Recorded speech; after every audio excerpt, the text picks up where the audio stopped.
Good morning, or rather it's actually good afternoon. We've just gone 12 o'clock. So good afternoon, hello and welcome to the Festival of Computing 2021, a unique collaboration between Plymouth University and Computing in School. And this session from the National Centre for Computing Education, known as the NCCE, with a focus on the support available to primary schools in delivering computing and computer science at Key Stages 1 and 2. My name is Beverly Clark, and I'm the National Manager for Computing at School, and I will be your host for this session. Today, I'm accompanied by Said Akbar, a student ambassador from the University of Plymouth, who is moderating the session and monitoring the question window. We are joined today by Mark Williams from the Truro NCCE Computing Hub, and Mark is on screen and may give you a wave. Okay, I will tell you a bit more about Mark shortly when we get started. However, before we start, I do have a few housekeeping bits to say. During this session, please use the chat window. It's usually on the right-hand side of the screen to ask questions. You may need to click on the chat icon to open it. Our student ambassador, as I've mentioned, will be making a note of questions posed. And if there is time allowed, we will ask all of your questions during the session. As a reminder, all attendees are in listen-only mode. There is a copy of all slides available today to download during this session, so please have a look in the chat window for any links. Finally, the hashtag for the event is CASPLYM21. That is hashtag CASPLYM21, CASPLYM21. Please do tweet about the sessions you are attending during the day. So, our speaker today, as I mentioned, is Mark Williams. Mark entered teaching in 1999. After completing an undergraduate degree in mechanical engineering and design, he then gained a secondary education PGCE in information technology. Mark is currently the primary lead for the NCCE Computing Hub that covers Cornwall, Plymouth and Torridge, and also lectures in computer science at Truro and Penrith College. Mark, thank you very much for joining us, and over to you. Thank you very much, Beverly. Hi, everyone. As Beverly mentioned there, I'm here today to represent the National Centre for Computing Education Computing Hub. Now, I work for the hub that's based at Truro and Penrith College that covers, as Beverly said there a moment ago, Cornwall, Plymouth and Torridge. But I'm representing the entire network and particularly focus on the ones in the south as I go along, and I'll introduce contacts. So if you're joining us from an area where our hub doesn't particularly cover, I'll give you the contact details who you can reach out to this particular hub if you wanted to follow up today's session. Firstly, just apologies. In celebration of going back to the classroom next week, I've picked up a cold and a sore throat. I'm dosed up, but I might need to take a bit of a drink every now and then, so apologies for that if I do. So if I just share my screen with you for a moment, and I'll go for the whole screen. So there's lots of acronyms. As with any of these things, there are a lot of acronyms as we go through, but don't worry too much about what all the different acronyms mean. I will put them out as we go along. And as far as questions go, this is good as a computing expert. I'm not an expert in Zoom. I rarely use Zoom. So if you've got any questions, Beverly and Said Akbar, I believe, are monitoring the chat box. Feel free to jump in with any questions at any point. But I've also put a bit of a dedicated question and answer session together at the end of the session. But if you've got any burning questions, if you would like to drop into the chat box, Beverly will keep an eye on that and she'll shout out to me if any burning ones come through. So what we're going to talk to you today about in this session, two things, and that's the NCCE Teach Computing Programme and the associated Computing Hub network that comes with that. I'll fill you in on what, from a national perspective, what the purpose is of the Computing Hub programme, but then I will be focusing on more what we as local hubs can offer you as individual schools and individual teachers. Then I'll break down in more detail exactly what is available to you in the primary school setting. As Beverly said, I'm the primary lead for the hub that covers Cornwall, Plymouth and Torridge. But we all offer the same package. So what I talk about today is the same as what the hub based in Exeter will offer and the hub based in Taunton will offer also. So we'll look at what bursaries are available to your schools, what CPD offerings there are, importantly, what teaching resources there are, and I'll be showing you where you can get your hands on some actual resources today that you can take away. So even if you don't engage with us any further for the time being, there are actionable things you can take away with you today to help you your teaching of computer science in the classroom. For anyone that's had any experience so far of teaching the current program of study for computing at Key Stage 1 and Key Stage 2, you'll know there's a bit of a reliance on physical computing now, particularly in Key Stage 2. So I'll be talking you through where you can get your hands on some hardware and kit that you can use in the classroom.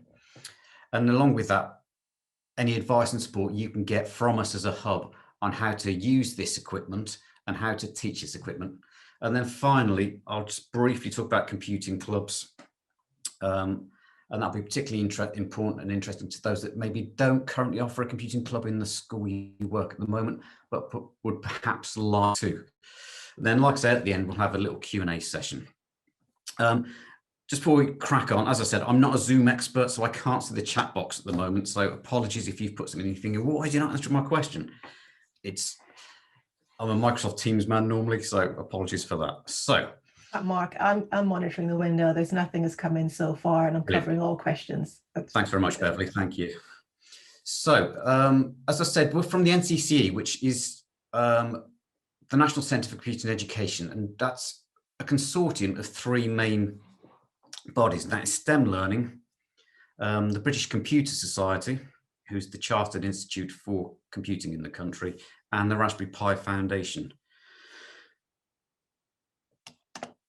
The aim of the scheme, and I'll refer to it as Teach Computing, and I'll be showing you the Teach Computing website in a second or two, just so you can see what's on offer. I'll be referring to the Teach Computing program and the Computing Hub program. It's one and the same. Teach Computing is very much the name of the website, where you can find a lot of resources and a lot of help, and where you would go to book any courses that you might be interested in.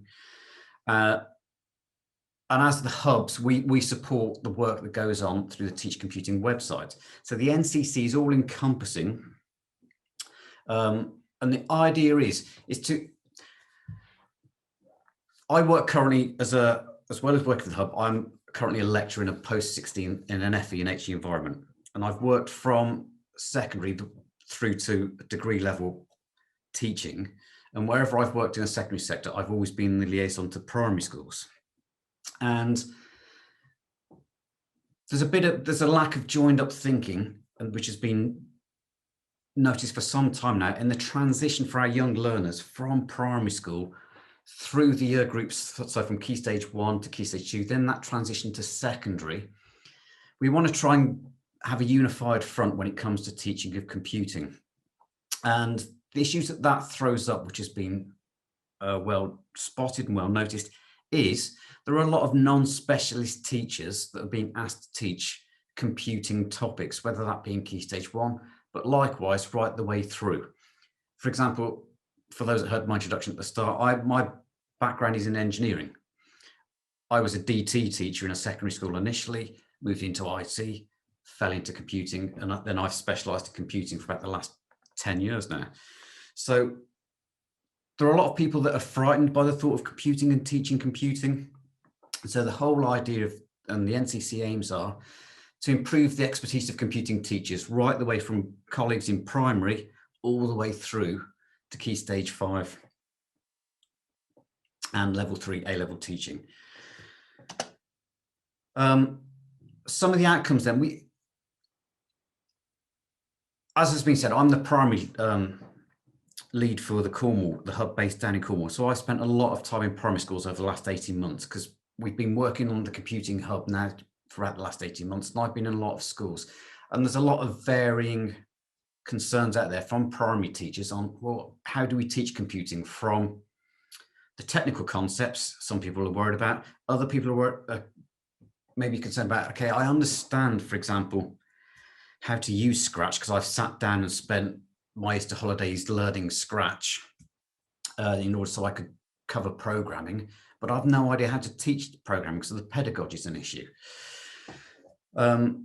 So the NCCE has realised we need to support and improve provision of computing education across all the key stages and to support staff in schools. And hopefully this is going to lead to an increased participation and attainment levels at GCSE and A level. And I'm pleased that it's been noticed that we need to concentrate on primary as well in order to get the knock-on effect of improvements at GCSE.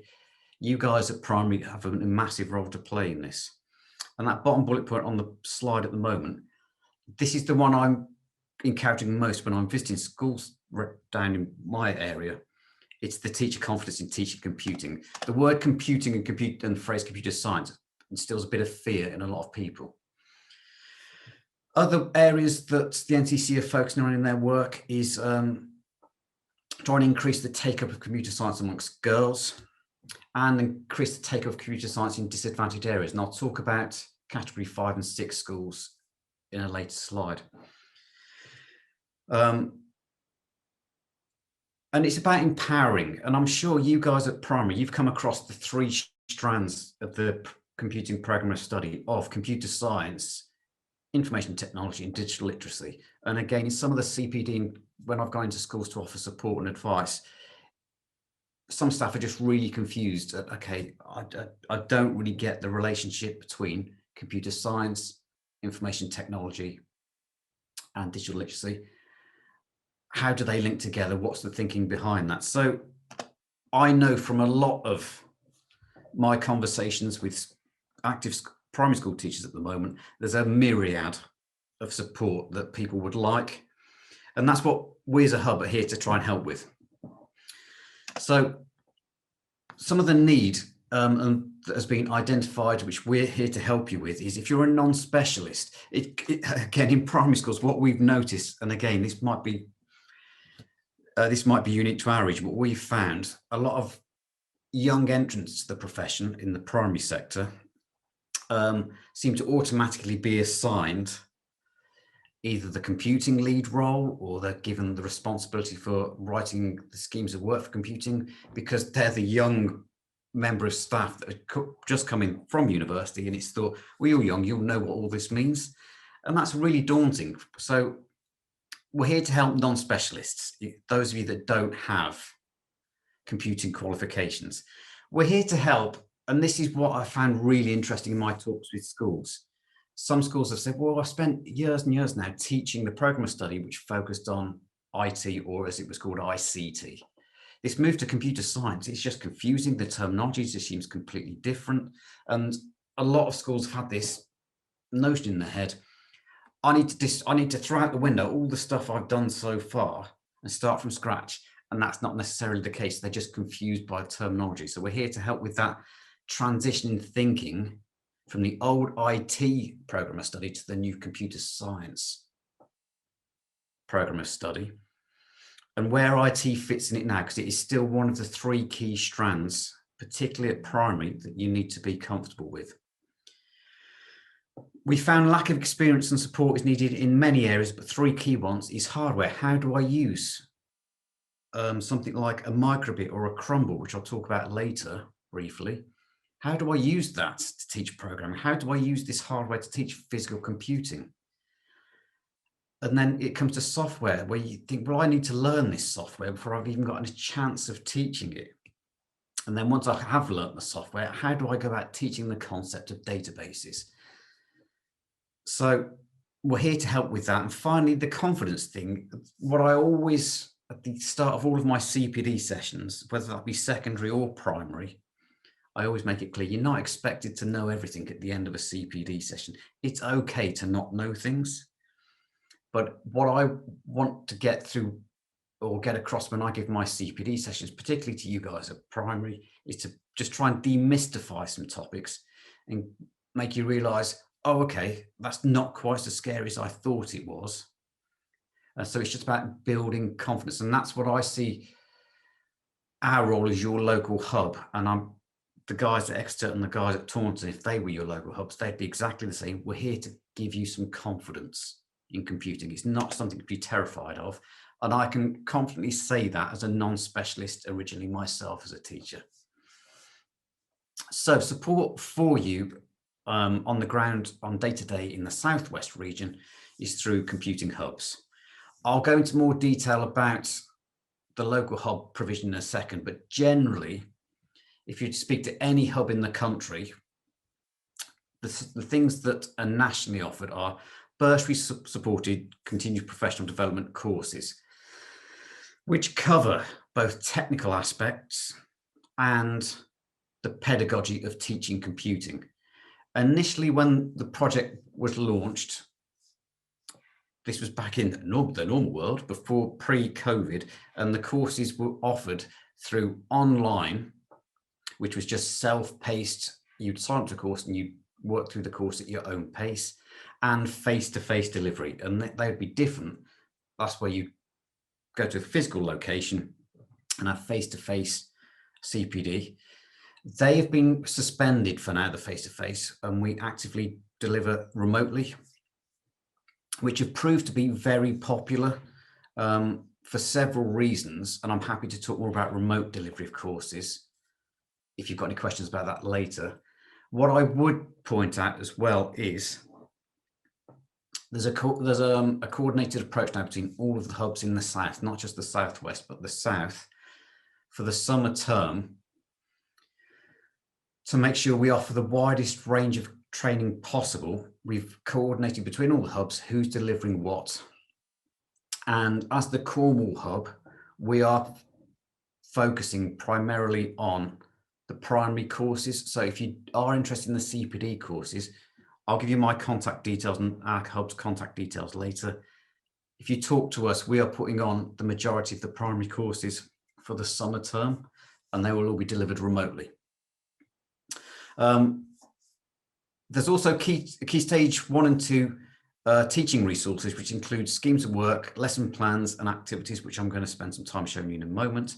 And then, of course, there's the CAS community support, which again is a valuable tool which we as hubs work closely with. So, for example, down here in Cornwall, the CAS community has been a little bit quiet of late. So as a hub, we have just this term set up a primary and a secondary community, which I'm in the process of just organising the first meeting for the Truro area. But they're a great resource to go to and to network with. As far as CPD then, like I say, there's currently the remote option and the online self-paced courses. There's a bursary attached to the remote and face-to-face courses of £220 per day. This is to help offset any school admin costs for freeing you up to attend the training. The remote courses still get the £220 bursary attached to it. So although you don't physically need to attend a location now to do the training, you can still claim the bursary. There are caveats to that depending on when individual hubs are running the courses, but we've made a point for the summer term that all of our courses will run in the daytime, which will make them eligible for the £222 bursary. Just as a note, that is for one member of staff per school. So if you sent 2 members of staff on the same course, that's absolutely fine, but the school would only be eligible to claim the £220 once. But again, if you've got queries about that, save them up for the end. I'm happy to answer any questions about the bursary. If you are based in a category 5 or 6 area, you're designated as a priority school and you are eligible for more specialised support. And this is where you'd be allocated a subject matter expert. And subject matter experts are either serving teachers in the primary sector or have been teachers in the primary sector, so know what it's like to be a working primary teacher and are specialists in computing. And they will offer you one-to-one bespoke support in maybe performing needs analysis on where you need help, on bespoke training sessions, liaising with us. So we put bespoke sessions on just for your school. So if you're in a category 5 or 6 area, again, reach out to us as a hub. There's a much deeper level of support and bespoke support we can offer you as schools. So if you're interested in the face-to-face CPD, which again, like I say, will be remote, and currently these are offered remotely, and we will be, the Cornwall hub, we will be offering these to everybody in the south of England. It covers various stages of topics where you can focus, you can dial in on Key Stage 1 or Key Stage 2. If you're completely new to this and lacking confidence, there's a general introduction to primary computing course. And then say you're more interested in, right, I need to focus on the programming. How do I teach programming? How do I teach the concept of algorithms? There's a course specifically for that. And the bottom one's an asterisk one because it's a very new course, which is outstanding primary computing for all. Now, I've delivered all of these courses except for the bottom one because it's so new, and they really are open to all levels of ability. I have had attendees in the same group that have ranged from those with a computer science degree that teaching a primary school now, to those that are genuinely terrified by the concept of it. So don't worry about, oh, I don't know if I should go on this course. I'm really so unconfident, I just couldn't do this. Honestly, there's such a welcoming environment, and the beauty is now these courses for the summer term will either be delivered by myself, or a majority of the courses can be delivered by an actual subject matter expert, Matt, who again is lovely and is very welcoming. So my advice would be, if you're interested in the topics, don't be put off through lack of confidence.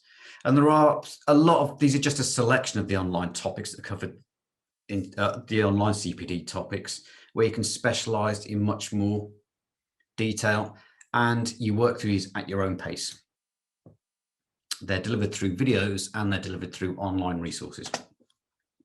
For those that want to, there's a recognized computing qualification that's recognized by the DFE, backed by the DFE. So you could get a certification to say that you're comfortable to teach computing. It's purely optional. It's just there for those that like to accrue these documents for their CV. All the courses are open. If you're not interested in the certification, that is absolutely fine. All of the courses are open to everybody. What I did want to take just need a quick sip of water. What I did want to show today, and I'll do that briefly now, is because you might be sitting there thinking, well, we've heard this all before. Freebies, resources, they don't really amount to much. And so what I wanted to show you now is just what is available to you today that you can action on. And that is Key Stage 1 teaching resources for the computing programmer study. And they're broken down into year groups, then into units. Then each unit is broken down into a lesson by lesson set of resources. Where do you access them? Where do you get them from? So just wait for my mouse to wake up. So if you go to the Teach Computing website, which should be on your screen now, there's lots of options on here. And obviously the link you'll be interested in for more detail is the primary teachers. So I'll just quickly click on the primary teachers one. It goes into more detail to the school, the courses that are available to you. And it breaks it down to look at Key Stage 1 and Key Stage 2 courses. There's more information there about the primary computing certificate I've just mentioned there. Then there's more details so you can find your local hub if you wish to. There's more about if you're in a local authority district 5 or 6. So all the bits I've just mentioned there are summed up on the front page. But the thing I just want to spend a moment showing is the teaching resources.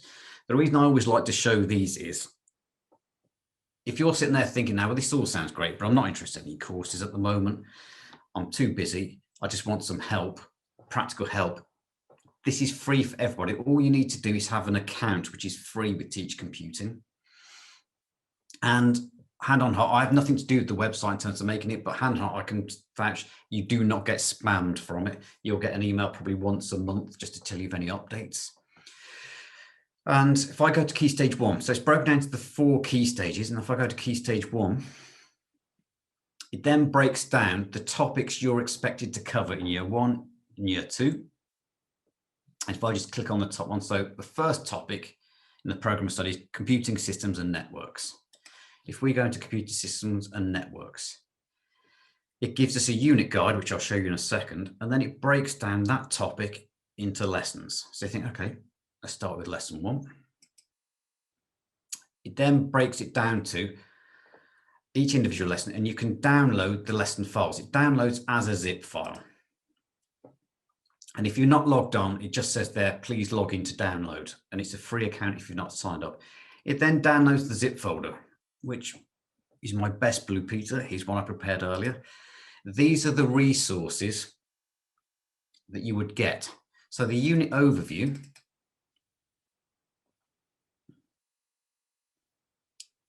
breaks the topic down into lessons, gives you an overview of what we should be looking to achieve each lesson. Gives you the links to the curriculum areas that you're meeting through this scheme of work. And it just breaks down any useful links to extra information you can find. But then you think, okay, that's all well and good, but show me the money. Where's the lesson plan? Well, then we come to the lesson plan, and this is done for every lesson. It breaks down the introduction, the learning objectives, any key vocabulary, any prep, tells you the resources you're going to need, and all those resources, so the slides, the activities, they all come downloaded. So you get all the resources, which are freely editable as well. So they're not protected, you can edit them. Tells you how you can assess learning. Then it breaks the lesson down into a minute by minute lesson, telling you when to use the activities and how to use them. And these are all freely editable that you can then manipulate and use how you would like to. But going back to the website, all of these are freely available to you today. So you might be thinking, well, this Mark Williams fella, he's talking a good game from the Computing Hub, but is anything backed up from what he's saying? Well, what I'd invite you to do, if you're still on the fence a bit about whether you'd like to talk to us for help, or whether you'd like to take up any of the CPD offerings, spend a bit of time looking at the resources. And as I say, it breaks it down into year groups, topics, and lessons. And it progresses then. The idea is, because they've all been written by the same pool, so the Raspberry Pi Foundation took responsibility to write these resources. The primary ones were most rewritten last summer due to feedback. They're very good at listening to feedback. And so the idea now is the progression between key stages should be a lot more seamless if everybody starts following the kind of ideas that have been mapped out by the Raspberry Pi Foundation. Okay, so they're the resources that are available to you today. I'm just nip back to the slide now. And as I said, that's the web address, but I will make sure I've passed on this slideshow so it can be disseminated. But again, if you just drop down contact details or get in touch with the hub, we can point in the direction if you lose them, right? If you lose the address to the resources. So in terms of locality, I'll just start wrapping up now because I'm aware of time. There are 3 hubs that probably are of concern to us in the Southwest, and there's one based in Exeter, which is at the Exeter Math School. I'm based at the hub in Cornwall, which is at Truro and Penwith College, and then Somerset has a hub based in Taunton at Castle School. All of us will be delivering some sort of CPD over the summer terms, but like I say, we have been allocated only primary school stuff. So we are sort of specializing in the primary delivery over the summer terms, but all 3 hubs will have a primary lead and a primary team that can help you. And what we do in Cornwall, and I'm absolutely convinced Exeter and Castle School do exactly the same. We offer bespoke advice as well. So we'll chat to individual schools and offer advice. And I've delivered bespoke training to individual schools, and I'm planning bespoke training now for face-to-face for the summer term for just particular schools that is not quite exactly what's on the CPD offering. It's what a school has come to say, well, I really need help in this, so we've put something together for them. So if you're questioning, should I talk to my hub about this help, just talk to them and they will be able to help you. And also the hubs are going to be issued with programmable devices that we can loan out to you. So this is the microbit. I won't play the videos now, but these are some physical devices that are available to help teach programming to your primary students. If there's any questions at the end about this, I'm happy to play the very short video clips, but I won't play them now, just in case there's plenty of questions. But we can offer, so one of the CPD, not CPD, but training sessions I'm putting on bespoke for one particular mat down here for the summer term is in how to use microbit and how to teach microbit.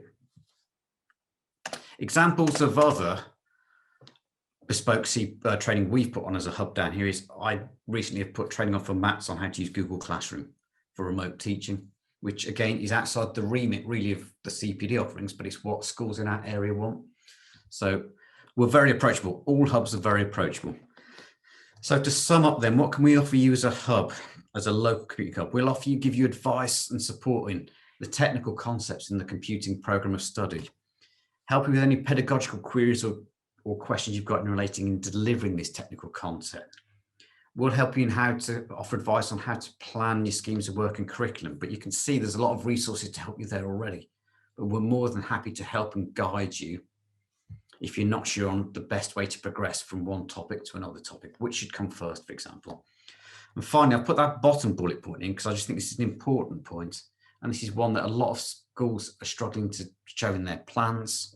And it's certainly something Ofsted in deep dives are looking for, is showing you understand the three pillars of primary computing, computer science to IT to digital literacy, how to progress from each of them, how to build from one to the other, because they are all related, and clearly how to show your intent behind what you're delivering. We also offer down here in Cornwall, we're more than happy to come and do like master classes for staff and pupils as well. And we help with setting up coding clubs or computing clubs. So if you want to set a lunchtime computing club up or an after school computing club, talk to your hub, come and talk to us. If you're in our region, we will help you in setting up a computing club in your school. So these are the contacts for the three hubs in the Southwest for Exeter Math School, Castle School, and Tyrone Penwith College. They're all teach computing, and then atro-penwith.ac.uk, Exeter ms.ac.uk, and castle.somerset.sch.uk. I'll finish there and say if there are any questions, but I'll flip back to my last slide just so you can got time to quickly jot those down if you want those down. But I shall wrap up there and I'll throw it open to any questions that you might have. Thank you so much, Mark. It's been a very, very informative session. Thank you. And we've got lots of questions. Oh, good. It's been a very busy chat. I've been typing away furiously, lots of questions. I keep everything. You're most welcome. I'll just take the slideshow off for a minute. There we go. Okay, so the first one we got is regarding bursaries and how are the bursaries claimed? Okay, so I'll just stop sharing.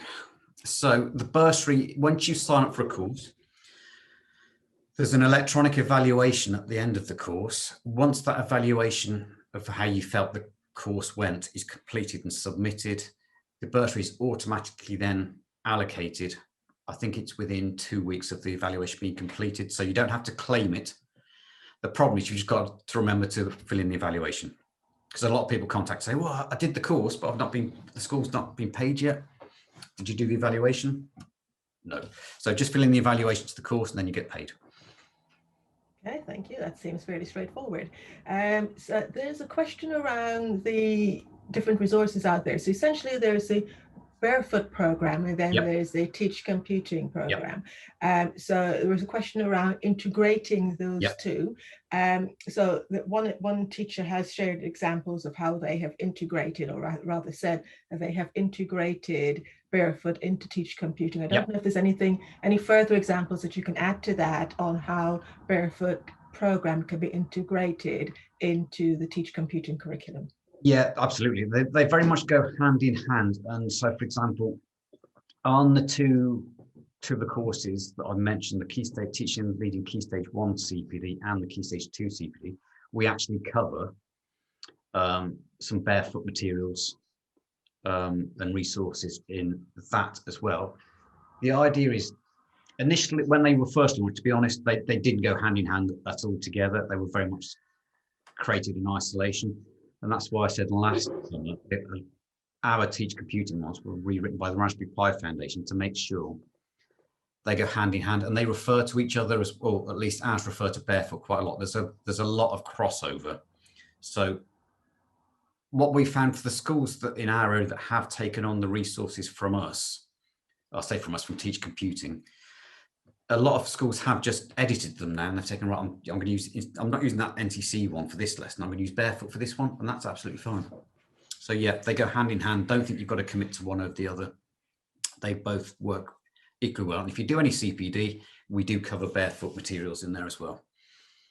Excellent, thank you, Mark. And what I'd also say is that with schools editing and adapting, as you know, as teachers, that's what we do. Yeah. Please do share those examples across the CAS websites. That's where CAS comes in as a networking community to share what's going on and what you found works best on the ground. Now, I've got another question regarding the bursaries. So it's a question, does the school pay for the course and then it gets reimbursed? And I'll leave you to answer that. Just for clarity, because I think sometimes teachers are concerned that they're going to undertake a course and suddenly the school may be out of pocket. No, so there's a fee of £35 for the course, and that will just get deducted from the bursaries. The school doesn't have to pay anything. So you end up having the £35 taken off the £220. One thing I will just add to that to make it crystal clear, if 2 members of staff from the same school go, so for example, I did some training last week where 4 members of staff from the same school appeared, they can only claim the bursary once. And each one was charged £35. So each member delegate is charged £35 and you only get the bursary once. What I would suggest, if you know there's several of you from one school, so say there's 4 of you from one school that would like the training, I would go direct to your hub, because completely off the record, what we do as a Cornwall hub is there are ways around it, so you're not all charged the fee. I probably shouldn't be saying this out loud, but there we go. So what I'm trying to say is, if there's at least 4 of you from one school that would like the same course, instead of booking direct, go straight to your hub first. We look to ways to try and minimize the costs. So. Fantastic, thank you so much. I've got another one here. So the chat window's moving quite quickly. So it's regarding hubs being able to support the leading of the primary curriculum in an independent school for people that don't have an IT background. Yeah. Now, independent schools is different in that the fee is much larger than there's no bursaries for independent schools, so you can't claim the bursaries in independent school, and you're not charged £35. The cost of the course, off the top of my head, is a lot more. And I don't want to say the figure we don't have any independent schools that have contacted us. I just know it's considerably more expensive for an independent school. You can take all the free resources, so that's all there, and you're more than welcome to get involved. But I just want you to have your eyes open that if you're from an independent school, you cannot claim the bursary. And last time I checked, the fees for the courses is higher for an independent school than it is for a state school. But please contact your hub though. Yeah, I'll elaborate on that. So, and any teacher anywhere, literally in the world, can register on the Teach Computing website. Yep. And so at an independent school, you can register on a Teach Computing website, and any of the online courses, which are actually hosted on FutureLearn, if you follow the link from the Teach Computing website to the online course, on Future Learning. That is free, okay, but you do need to follow the link from Teach Computing, and that's free. What Mark's talking about, the charge relates to the face-to-face courses. So there is a great amount of CPD that can still be accessed by independent schools, and you're more than welcome to collaborate and get involved with the CAS network, of course, also. So hopefully that answers the question. There's also another question regarding Barefoot. Are the Barefoot links made explicit in the Teach Computing unit overviews, Teach Computing units of work? They're more explicit in each individual lesson plan, from what I've noticed. So if you look at the individual lesson resources, look in there rather than the overview, and it will explicitly mention the Barefoot links in there. So I would look at the individual lesson content rather than the overview if you're looking for the Barefoot links. Okay, thank you. I'm just double checking what else is coming in. Lots of compliments regarding the Teach Computing resources. Brilliant. But I think that's it for now. We've got a couple more minutes because I will be ending this at 12:45. So if any more questions, please do pop them into the question window, and we'll see if we can jump in answer them. there Of course, yes. For anyone that's in, I don't know if any of you guys that are in today are from the Cornwall area.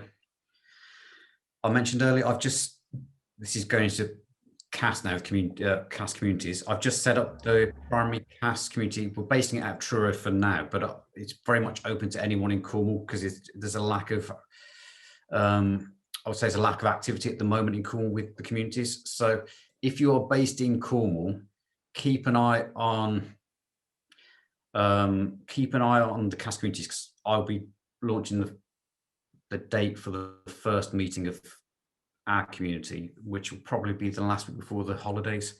And it'd be great for as many of you guys to come along. And I'll be focusing for that one. A large focus of that first meeting will be on learning platforms such as Google Classroom and how to use Teams and Microsoft OneNote. So I'll see I've got a what about Plymouth there.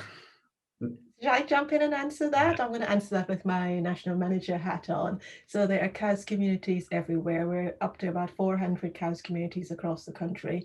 There are very active CAS communities down in Plymouth on the primary side. So please, attend those. And also one of the positives from the pandemic is that you can actually attend a CAS community anywhere in the country because there is a lot of online activity. So my personal prediction is that we're going to move more to a blended approach, and that positive of the whole country being able to access material is great. So, and Suzanne online has just said she's CAS Plymouth, and you've also got Ed Carr in the local area. So, just get involved.